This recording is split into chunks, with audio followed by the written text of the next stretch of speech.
Buenas, yo soy la doctora Raiza Abraham y hoy daremos la clase de Historia Clínica Oftalmológica.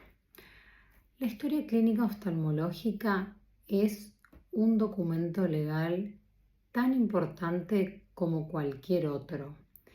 Es fundamental que conste de todas las partes necesarias, no solo desde el punto de vista legal, sino que desde el punto de vista médico es lo más importante para poder arribar al diagnóstico de nuestro paciente.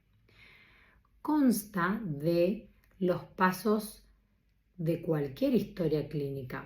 Por lo tanto, el primero de ellos va a ser el motivo de consulta del paciente. ¿Por qué nuestro paciente vino a la consulta? El paciente generalmente acarrea un problema que es lo que lo lleva a consultar y es lo que nosotros tenemos que solucionarle al paciente.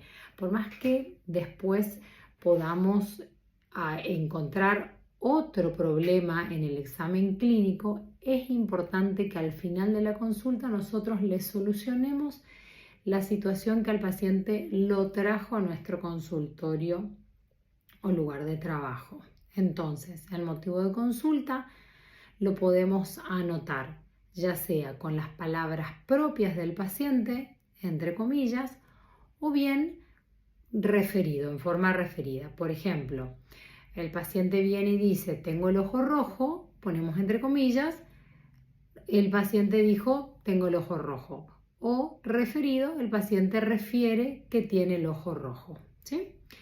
Es importante, no tanto en un motivo de ojo rojo, pero sí es importante, por ejemplo, si el paciente viene y nos dice que viene porque necesita anteojos, nosotros a lo largo de la consulta encontramos algo mucho más importante como un tumor del párpado que sospechamos que es maligno, nos olvidamos de hacerle el anteojo, el paciente se va a su casa sin el anteojos y se los aseguro no va a estar conforme con la visita al médico. ¿Por qué? Porque él quería los anteojos, independientemente de que más adelante se tenga o no que operar del tumor de párpados. Bien, una vez que terminamos con el motivo de consulta, vamos a pasar al segundo punto, que son los antecedentes oftalmológicos. Aunque en realidad antes que esto podríamos hacer hincapié en los antecedentes de la enfermedad actual.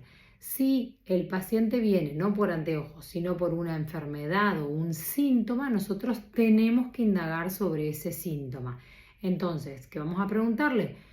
Por ejemplo, si vino por el ojo rojo, le vamos a preguntar hace cuánto tiempo tiene el ojo rojo, cómo comenzó, si hubo algún factor relacionado en su inicio, si es durante todo el día el síntoma, si se agrava con algo, si mejora con algo, si usó tratamiento para el mismo, si se colocó ya algún colirio.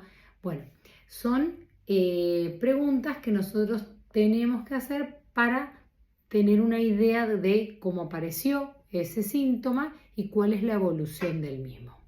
Después de eso, entonces sí, pasamos a los antecedentes oftalmológicos, donde investigamos si el paciente tuvo alguna cirugía oftalmológica previa, si usa gotas regularmente, si tiene alguna enfermedad crónica, por ejemplo, como un glaucoma y entonces usa gotas, y si usa o no usa sus gotas. Si tiene alguna patología o si tuvo alguna patología en la infancia que fue solucionada, por ejemplo, todo eso tenemos que registrar en la historia clínica. Y si le preguntamos, si el paciente niega todo lo que le preguntamos, entonces ponemos el paciente no refiere antecedentes oftalmológicos de importancia. ¿Sí?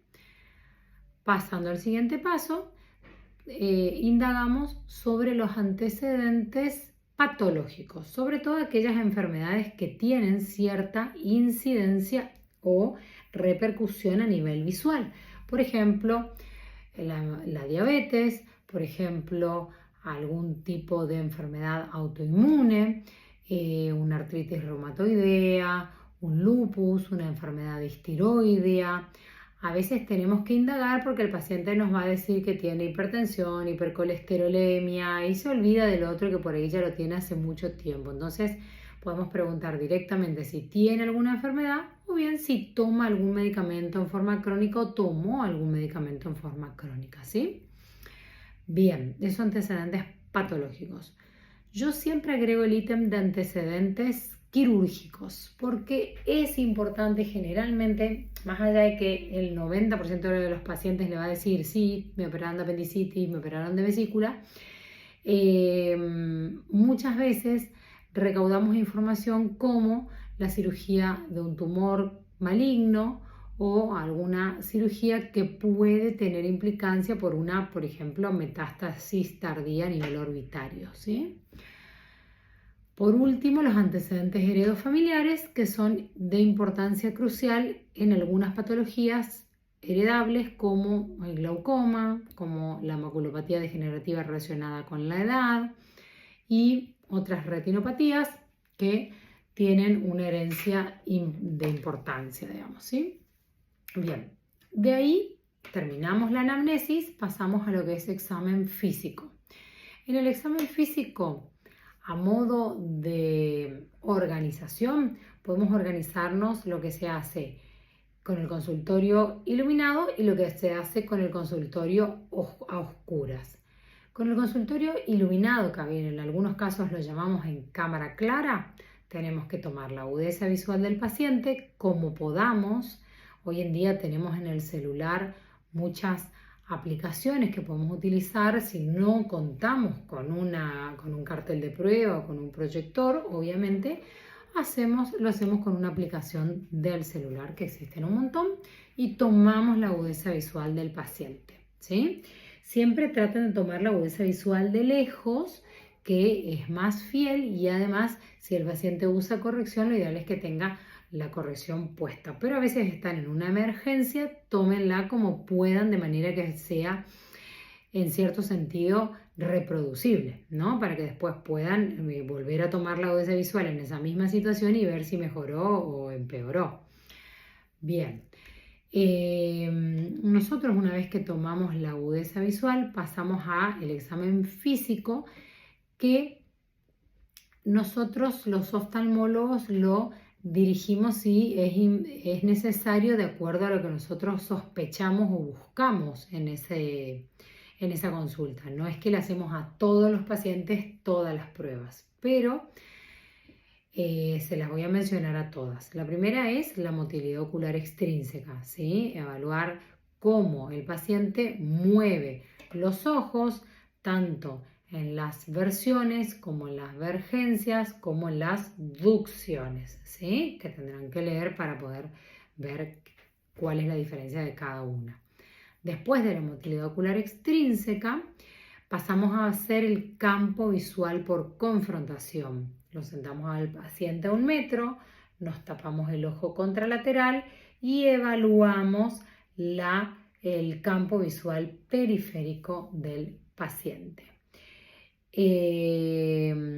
También con el paciente sentado enfrente podemos evaluar las facies, la simetría de las facies, la movilidad. Si el paciente tuvo una parálisis facial, vamos a ver la asimetría en sus facies, por ejemplo, en la falta de cierre ocular, entre otros signos típicos de la parálisis facial. Todo eso tenemos que evaluar en el examen externo. Y cuando ponemos al paciente a oscuras, entonces vamos a evaluar la motilidad ocular intrínseca, es decir, los reflejos pupilares, tanto el fotomotor como el consensual. Vamos a evaluar la profundidad de cámara anterior, ¿sí? Vamos a realizar, en caso de que podamos dilatar al paciente, la oftalmoscopía directa, que sería el fondo de ojo con el oftalmoscopio directo, como les enseñan en la cursada de oftalmología. Y después existen algunas otras prácticas que podemos realizar de acuerdo al síntoma que refiere el paciente, como la eversión palpebral en búsqueda de un cuerpo extraño, como la tonometría digital en búsqueda de, por ejemplo, un ojo duro por un glaucoma agudo, entre otras patologías. Bien. Nosotros los oftalmólogos lo sentamos obviamente al paciente en nuestro aparato que se llama lámpara de hendidura y realizamos una biomicroscopía de cámara anterior y también después una biomicroscopía de cámara posterior, ¿sí? Generalmente en la mayoría de los servicios no cuentan con estos aparatos, por eso es que es importante que sepan realizar las otras maniobras.